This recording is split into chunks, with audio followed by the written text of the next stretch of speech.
성도 여러분 안녕하십니까? 오늘 금요일입니다. 이번 한 주간 어떻게 지나셨습니까? 건강하게 지나셨는지요? 하나님의 은혜가 여러분들의 삶을 붙드심으로 인해서 건강하게 복되게 하루하루를 보내시기 바랍니다. 자, 이렇게 우리 한 주간을 마무리하면서 우리 금요일 저녁 가정 예배를 시작합니다. 다 같이 찬양합니다.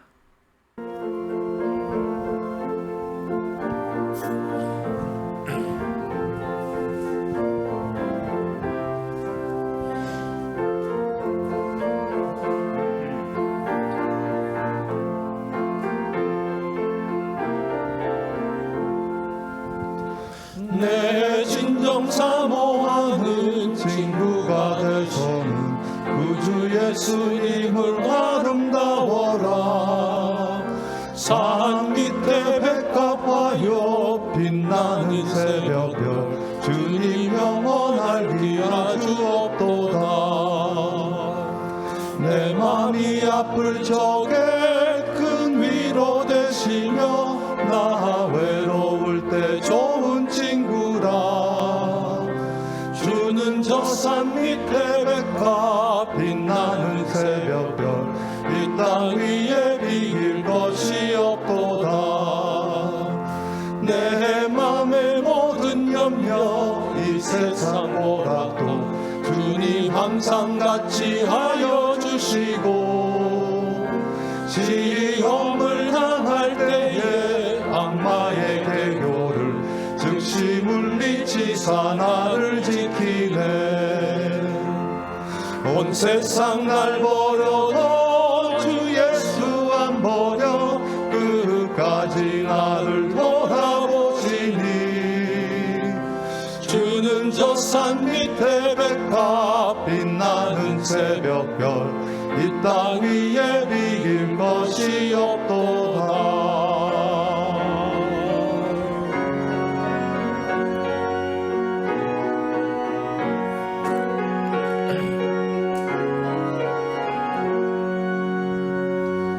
내 마음을 다하여서 주님을 따르면 길이 길이 나를 사랑하리니. 눈물이 두렵지 않고 장검도 겁없네. 주는 높은 산성 내 방패시라. 내 영혼 먹이시는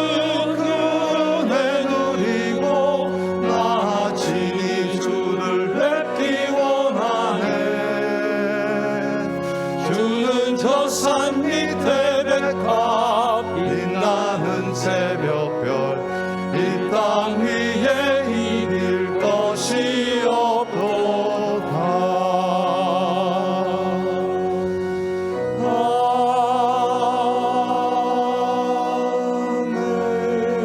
아멘. 오늘 본문은 히브리서 10장 1절로 10절의 말씀입니다. 이 말씀 한 절씩 교독합니다. 율법은 장차 올 좋은 일의 그림자일 뿐이요 참 형상이 아니므로 해마다 늘 드리는 같은 제사로는 나아오는 자들을 언제나 온전하게 할 수 없느니라. 그렇지 아니하면 섬기는 자들이 단번에 정결하게 되어 다시 죄를 깨닫는 일이 없으리니 어찌 제사 드리는 일을 그치지 아니하였으리요.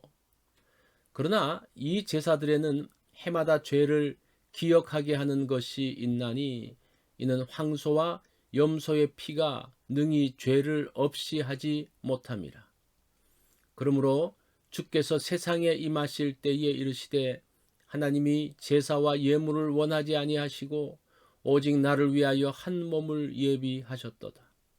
번제와 속죄제는 기뻐하지 아니하시나니 이에 내가 말하기를 하나님이여 보시옵소서 두루마리 책에 나를 가리켜 기록된 것과 같이 하나님의 뜻을 행하러 왔나이다 하셨느니라.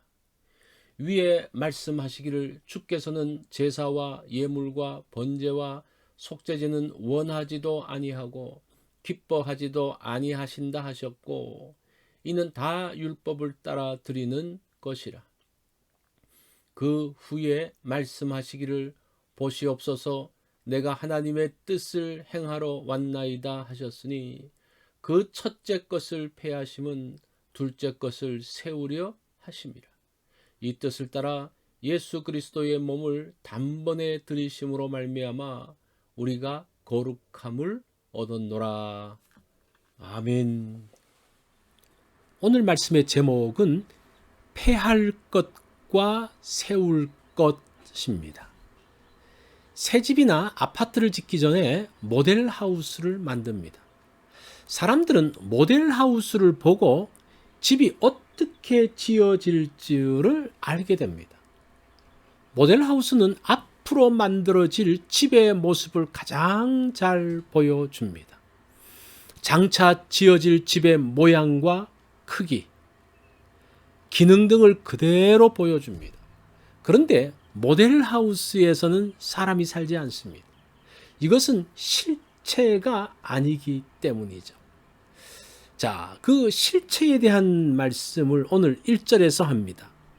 율법은 장차 올 좋은 일의 그림자일 뿐이요 참 형상이 아니므로 해마다 늘 드리는 제사로는 나아오는 자들을 언제나 온전하게 할 수 없느니라고 합니다.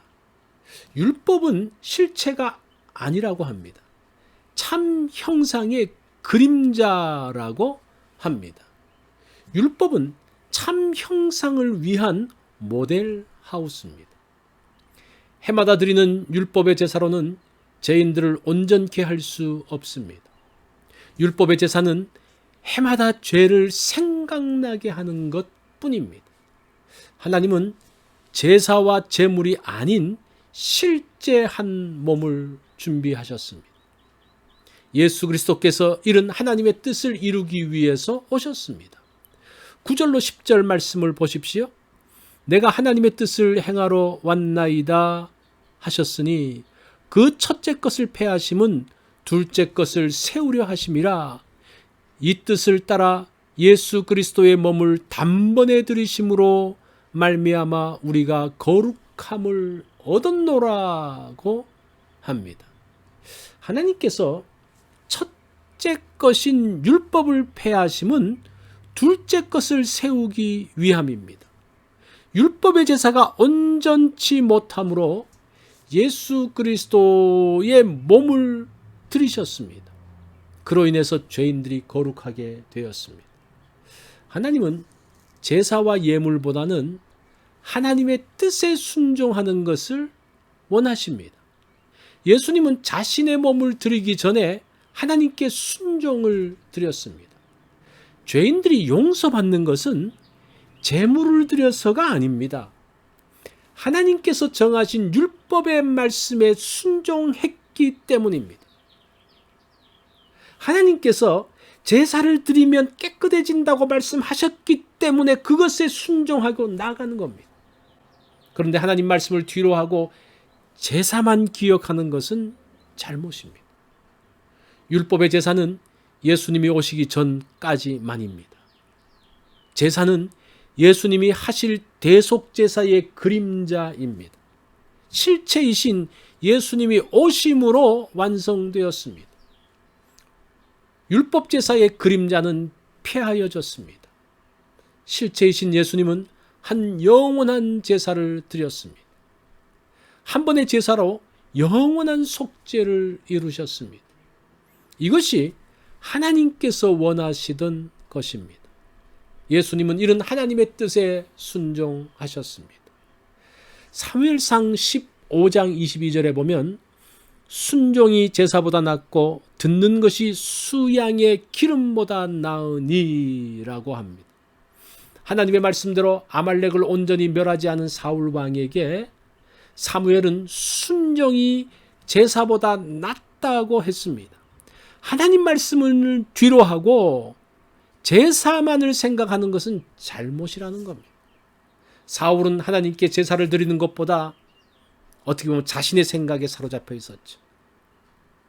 그것이 말씀을 불순종한 이유입니다. 하나님은 그런 사울을 폐하셨습니다. 16절 말씀을 봅니다. 그날 후로는 그들과 맺을 언약이 이것이라 하시고 내 법을 그들의 마음에 두고 그들의 생각에 기록하리라고 했습니다. 첫 것을 폐하심은 율법의 겉모습이 아닌 순종하는 마음을 보기 원하심입니다.